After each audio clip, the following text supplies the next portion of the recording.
Sir from 17 once again. This is my Metal Gear Rising Revengeance Difficulty video walkthrough.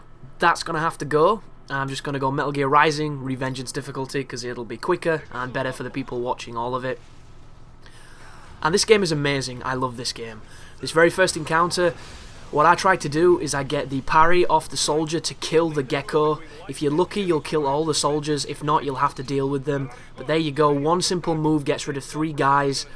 Fighting the gecko at this stage in the game can be quite difficult because for some reason he kept hitting me through my parry. I don't know what was happening. It might be to do with the inputs, might be to do with a few things. But skip this fight completely, chop the gate, and directly onto Metal Gear.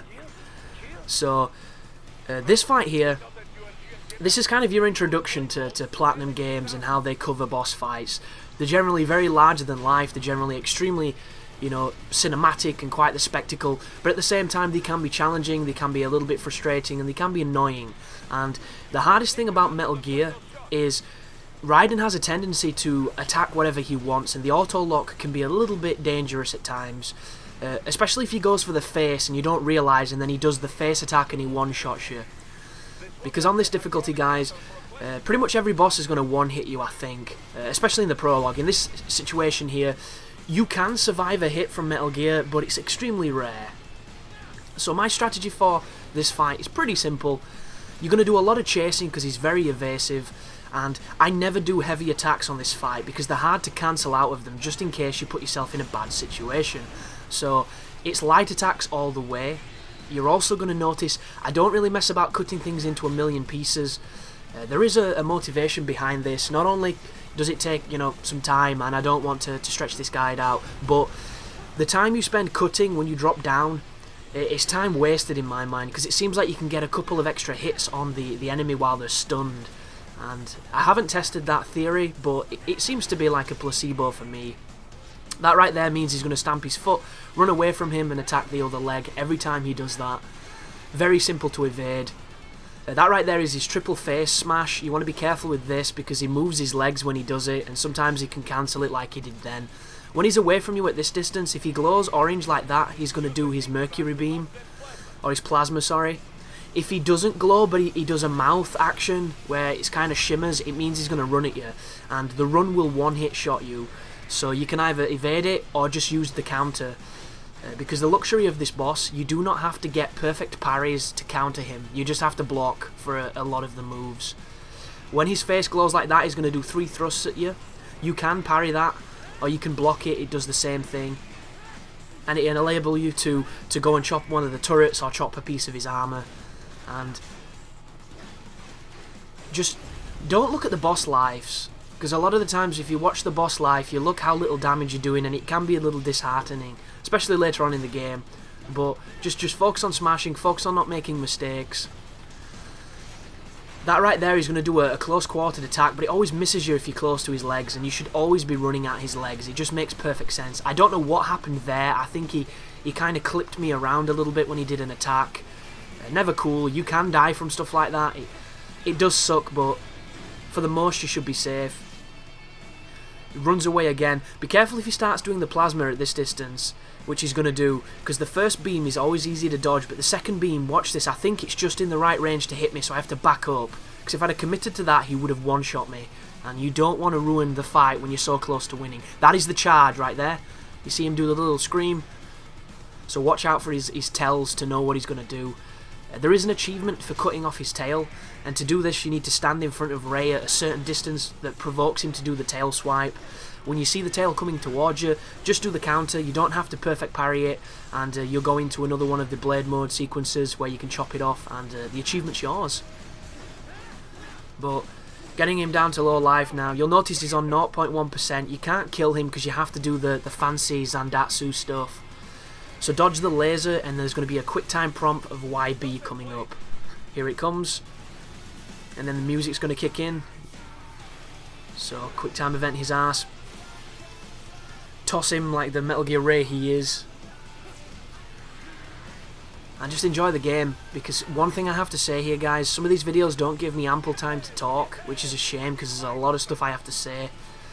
But this game is short. This game is unbelievably short. There is literally no fat on this game, no filler. If anything, there's not enough.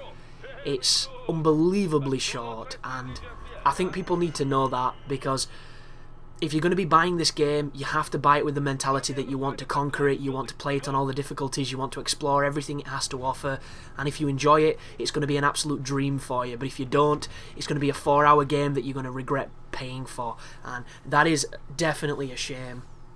That being said, I have not tried the VR training missions, so I don't know how much length they'll add, but for the average guy, this is probably a rental at best. Because my first playthrough, I ended up doing it on hard difficulty, and I was doing no upgrades, and it took me about 10 hours, and that's because the game is pretty damn challenging on hard, especially when you don't have any moves, any life, or any blade time, or any power. It's tough. But if you're playing on normal, you're going to thrash it in 4 hours, especially if you're not dying much, or if you're skipping cutscenes. It might even be shorter than that. So it's definitely something people need to be aware of. A second thing people need to be aware of is you can start on Revengeance mode by putting in the Konami unlock code. I'm going to make a video for that so that people know what it is, but I do not recommend you do it. Oh, this attack here, guys, wait for it to get near you, jump and attack so you can stay in the air, and he does it again, jump and attack. And if you run up to Ray here and do some damage, you should get the blade prompt. There you go. The rest of the hits here, he's going to telegraph them. As soon as he starts telegraph them, if you do the block, you will block them and you will go into blade mode. There's no reason to take any cheap hits here, because it's very simple. If you get the parry, I think you can skip a few phases of this fight, because I've definitely killed Ray quicker than this. This sequence here, just use blade mode and chop the stuff. Very simple. But as I was saying, I started on Revengeance mode because I wanted to do a new game guide for Revengeance mode, and it's probably one of the hardest things I've ever played, guys. It really is. It is absolutely insane. Not only did I not have the knowledge of how to play the game, but the game was at its most ridiculously brutal. And I got all the way up to Mistral, the boss of the first level, and I got to her second phase. I had no repair paste. She killed me in one hit. The little bastards with her killed me in 2 hits, and they kept grabbing me. Like, I did not have any upgrades. It was just brutal stuff, and I have no doubt I can do it, and I will probably do it, but it would have took me all week just to beat the game, let alone make the guide. So I had to concede. And anybody who's playing Revengeance mode from a new game, you get my respect, because it's so brutal. It really is. I cannot describe how hard Platinum Games make their hardest difficulties when you do something like that. This section here, do not hit the debris, do not hit the lasers, jump over the gaps if you can't get to the side of them. And as soon as you get close to Rex, Ray, it's time to do some more quick time events and slay the beast. But this game is very difficult, and it's difficult in all the right ways. There's only a couple of moments where I can honestly say it's kind of cheap, but the difficulty is a good thing, and don't let it put you off, because it means you're going to be able to get replay value from it, and you're going to be able to be tested and be pushed, and not a lot of games do that, and this game does. Even on normal, I reckon a couple of bosses can probably beat you, especially Sam and the last boss, because the last boss is bullshit. But this sequence here, we're just going to be running towards the nemesis of the game. I don't think you can beat him here. I don't think there's any way to win this fight. And on this difficulty, it seems to go to the cutscenes and the vignettes very quickly, which is a good job, because if it didn't, he'd probably kill you in 1 hit or 2 hits. I'm not entirely sure, though, if it's meant to be that way, because this is a fight you're intended to lose, and because it's such, it's the hardest difficulty, it seems to not go through the motions like it does on hard. But anybody that saw the promotional stuff for this game, you'll be pretty familiar with all this. It's stuff we've seen before, as we just get taken out there. And there's more cutscenes, which I'm going to trim out, because this is just going to be the walkthrough, guys. There's going to be no filler, pure walkthrough.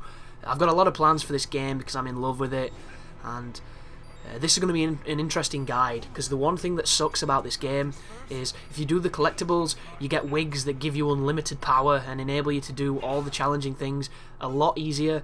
So I get the feeling a lot of people aren't going to need this walkthrough, because they're just going to try and cheese it, which is sad on my part and sad on their part, but it's in the game and people are going to use it, so why not? But thanks for watching, and you take care now.